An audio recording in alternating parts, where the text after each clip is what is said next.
ताज्या आणि सुपरफास्ट बातम्या पाहण्यासाठी स्वराज्य न्यूज मराठीला सबस्क्राईब करा आणि बेल बटन प्रेस करा.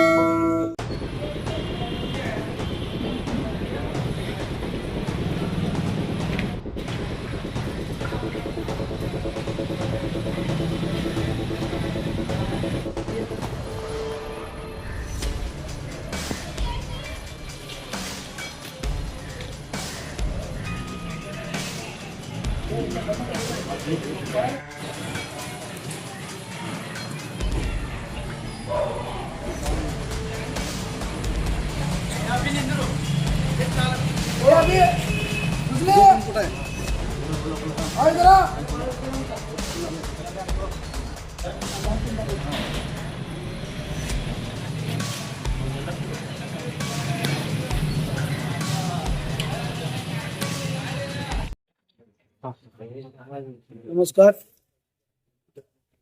मी प्रभाग क्रमांक 3 अपक्ष उमेदवार म्हणून उभा आहे.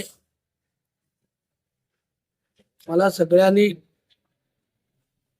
टीव्हीचा क्रमांक आहे 4. सगळ्यांनी मला चांगल्या मताधिक्याने निवडून आणावं म्हणून मी तुम्हाला सगळ्यांना ही विनंती करतो. तुम्ही 40 वर्ष भाजपमध्ये काम केलं, निष्ठावंत कार्यकर्ते म्हणून होता, तुम्हाला तिकीट नाकारलं होतं. मला तिकीट नाकारण्यात आलं नाही, मला तिकीट दिली. मला म्हणजे मला नाही दिली, प्रथम यादीमध्ये माझा नाव होता, पण त्याच्यानंतर कुठल्या तर कारणास्तव परत माझं तिकीट कट करण्यात आलं आणि मला बोलून एक वरिष्ठांना हे करून मध्यस्थी करून, बाबा यावेळी तुमच्या सुनाला उभा करा, पुढच्या वेळी तुमच्या चिरंजीवांना तिकीट देतो म्हणून म्हणल्यानंतर मी तयार झालो.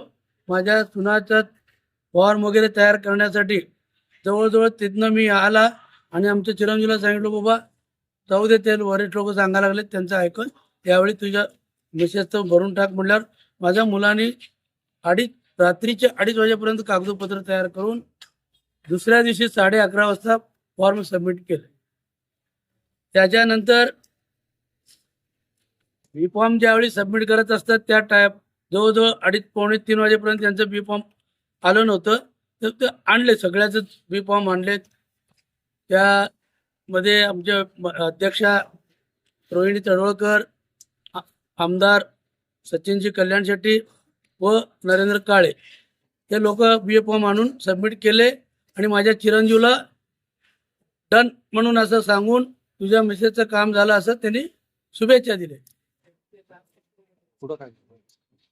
पुढं काय झालं, मी आमदार विजयकुमार देशमुख मालकाच्या मातोश्री यांचं निधन झालं म्हणून मी त्यांच्या निवासस्थानी गेलो. गेल्यानंतर हाच डन केलेला नरेंद्र काळे माझ्या चिरंजीवला तुमचं काम झालं म्हणणारा ह्यांनी निरोप देते की आपलं फॉर्म काढलं गेलं, बमगुंडाचं आलुरेचं असं काय बाबरावांच्या घरच्यांचं असं काढलं गेलं असं त्यांचं बातमी कळालं की मी बी घाबरलो आणि तो बिचारा राजू आलुरे रडत गेला आणि मी एका आमदारशी, कर्नाटकच्या आमदारशी चर्चा करत बसलो होतो मातोश्रीचं त्यांचं निधन झाल्यावर. मग तिथून मी सुद्धा घाबरून निघून गेलो. तिथनं कामाच्या जो थांबलो, मला शिवसेनेचं बी फॉर्म तिथं भरण्यासाठी तिथं लोक तयार होते. अमोल बापूंचा सुद्धा मला 3 वेळा फोन होता आणि तिथल्या कार्यकर्त्यांचं मला बी फॉर्म भरा, तुमचं काम झालेलं नाही, तरी सुद्धा माझ्या चिरंजीवला सातत्यानं सांगत होतो. आता साक्षीला आपलं गंगाधर कोळेकर आहेत आणि हे दोघं मिळून मला एकच म्हणायचे, तुम्ही अफवावर विश्वास ठेवू नका, हे मला सांगायचे. मग मी यांना कुठल्या पद्धतीनं सांगू, माझ्या डोळ्यात देखत ते सगळं घडायला लागलं इथं. आणि माझ्या मुलाला म्हणलं, नाही बेटा हे असंच झालेलं आहे, तू माझं फॉर्म भर शिवसेनेचं, हे आमचं हे बी होऊ नये ते बी होऊ नये, हे असे नाट्य करत असते, तुला माहीत नाही म्हणलं तर नाही, तुम्ही अफवावर विश्वास ठेवूच नका म्हणलं. मग तेवढ्यात ह्यांनी सांगून गेला, सबमिट केला म्हणून त्याच याच्यामध्ये ह्याने आनंदात राहिले. आणि मला जर वाटलं हे राजकारण आज नाही उद्या करता येईल, आता माझं घर एकदा तुटलं तर जोडता येणार नाही, पुत्रप्रेम म्हणून मी स्वतः मला दुःख झालं आणि मी माझं एकटाच बसलो आणि आमदाराच्या मातोश्रीचं मैत्रीला निघून गेलो. पक्ष उमेदवार म्हणून आपल्यावर त्या दबाव काढून घेण्यासाठी काय आमचा का दबाव आहे? कोणाचा फोन वगैरे?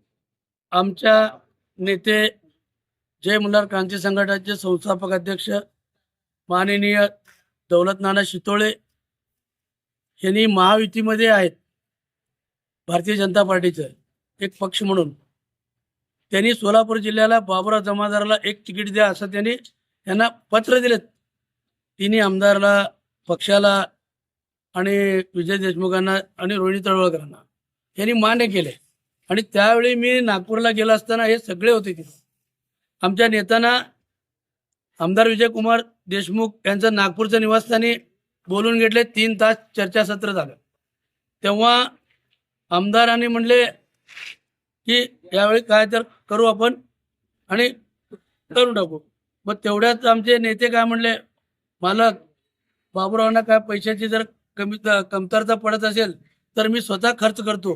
हे भाष्य वापरल्यानंतर माननीय विजयकुमार देशमुखांनी काय बोलले, बाबुराव तसं का नाही, पैसा खर्च करू शकते, त्याची काळजी करू नका, मी तुमचं काम करतो, असं त्यांनी ग्वाही दिली. नागरिकांना काय होत? नागरिकांचं काय झालं अवस्था म्हटलं तर आमचे कार्यकर्ते, माझा चिरंजीव, माझ्यावर प्रेम करणारे 2 दिवस ढसाढसा रडत बसले. आणि बसल्यानंतर काही लोक आमच्या कार्यकर्त्यांनी एक असा विचार केला, तुम्ही आता रडत बसू नका, चला कामाला लागू, म्हणून एक बैठक घेतले. त्या बैठकीत म्हणले तुम्ही आता रडू नका, लढून तरी तुम्ही जिंकायचं आहे, आम्ही सगळे तुमच्या पाठीशी आहे. म्हणून प्रत्येकाने मला ताकद दिले. त्या ताकदीनंच आज मी टीव्हीचं चिन्ह घेतलो आणि मी ह्या समोरच्यांना एक चॅलेंज दिलो, ह्याच टीव्हीमध्ये माझ्या तुम्ही हार मांडलेलं बघणार. आणि सगळं मला एक असं वाटतं, अजून बी आशा वाटतं, या दोन्ही आमदारांनी महाराष्ट्राला आणि आपल्या फडणवीस साहेबांना एक आव्हान केलं. ते यांच्या जबाबदारी मिळालं नव्हतं त्यावेळी का, म्हणून माझ्या निष्ठावंत कार्यकर्त्याला जर तिकीट नाही मिळालं किंवा असलं काहीतरी गोंधळ झालं, त्यांनी कुठलाही चिन्ह घेऊ दे, त्यांनी जर निवडणुकीला उभारलं तर त्यांना निवडून आणायची जबाबदारी आमची म्हणली होती. आजही मला त्यांना म्हणायचं आहे, दोन्ही आमदारांना कळकळीची विनंती आहे, तुम्ही दिलेले शब्द पाळलं तर मला चांगलं वाटेल. आणि तुम्ही आमचा प्रचार करून राजाभाऊ आलुरे असू दे, ज्याच्यावर अन्याय झाला, माझं असू दे, तुम्ही येऊन प्रचार करून आम्हाला निवडून आणावं, हे कळकळीची विनंती आहे. आता आमदार म्हणून तुम्ही राजीनामा देणार का तुम्ही आम्हाला निवडून आणून द्यायचं, हे तुमच्या हातात.